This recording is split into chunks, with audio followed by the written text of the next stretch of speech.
Hi everyone. Once your team has successfully completed checkpoint 1, you will gain access to checkpoint 2. In checkpoint 2, there are instructions about how to write your editorial. So what you're going to be turning in for this section is your editorial. Your editorial is going to be a short summary about your article that you chose in step 1. So you're going to use checkpoint 1 to complete checkpoint 2.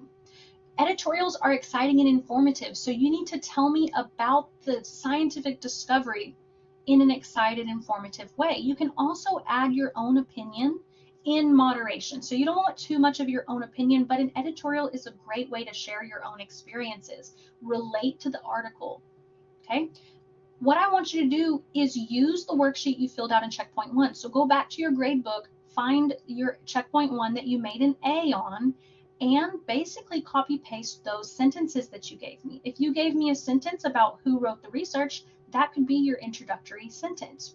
If you gave me a sentence about how they conducted their research, that needs to be in your paper. And you also will add your own conclusion, which should be similar to what the scientist concluded. For formatting, this will be 12 points Times New Roman font double spaced, which is only going to be about 1 page long. It does need to be turned in as a Word document, not a PDF. And like I said, it only needs to be about 1 page long, which is 250 to 300 words. Okay, so it's not a very long editorial. If you go over a little bit, it's okay, but then you're going to run into spacing issues later on in checkpoint 3. So sticking to about 300 words will be best for your team.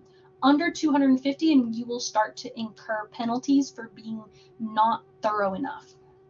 Now, the last thing that you need to make sure is that your editorial includes APA citations. So make sure that you're including in-text citations, which looks something like this. You're going to have parenthetical or narrative citations anytime you're referencing your article. So if you have a quotation, you're going to be using narrative citations. If you're just mentioning something or paraphrasing something, you can use parenthetical citations. For more information about in-text citations, you can go to the OWL Purdue website. But let's look at an example. This example, I think, is a great example because she followed the format. She copy-pasted everything from her first checkpoint and put it directly into her essay. And then she added her citations to it. So she added her parenthetical citations. The other thing that I love that she did is anytime she used like specific words that aren't necessarily common knowledge, she explained what it meant. So now anytime in the future we see PSWQ, I know that we're talking about Penn State Worry Questionnaire, which is not commonly known. So she starts out by introducing the article. So she mentions the name of the article and she mentions all of the authors of the article. And she says this study aims to investigate the role of worry. So she's introducing the purpose. This all came from checkpoint 1. She just copy pasted it and then added transitions. Her body paragraph also came from checkpoint 1. She's telling me about the study, how the study was conducted, what the purpose of the study was. Now, her conclusion is going to be more of her own opinion. So in conclusion, this article highlights the importance of addressing worry and its implications for mental health among college students.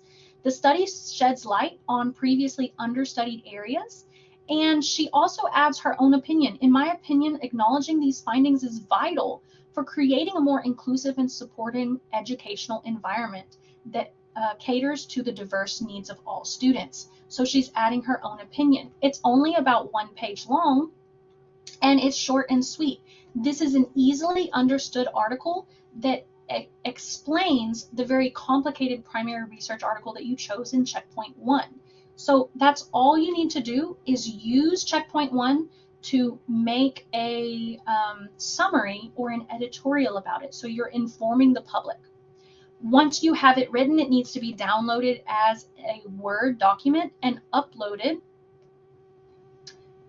to your checkpoint 1 or checkpoint 2 editorial.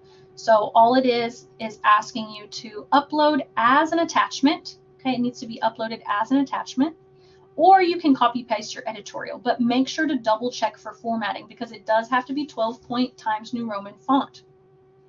It does, if you do download it, it needs to be in a Word document. that's all. Don't forget your in-text APA citations, and we're going to use this for checkpoint 3. We are also going to do something called peer review, which is why this cannot be turned in late. Pay attention to the due date because it absolutely cannot be turned in late, because we're going to be undergoing peer review where you get to share your article with your teammates and they get to give you feedback. Now, the editorial only allows one attempt because that is the peer review process.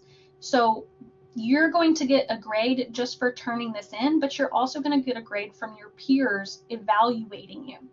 If you want to turn this in without getting graded, like you want a preview of what grade you might get, we can come down here to class information and go to tutor.com. Upload your editorial to tutor.com and get a live person to give you feedback prior to that due date. So do this prior to the due date and a live person can review it and give you feedback. If you're not feeling confident, then you can also email me and I can review it for you as well. So you have your teammates that can help you, you have tutor.com that can help you, and you have me. After you complete the editorial and upload it, you will be required to go review your teammates' articles. So you're going to read 2 other articles and give them feedback. That will allow you to improve for checkpoint 3 when you're going to make the magazine.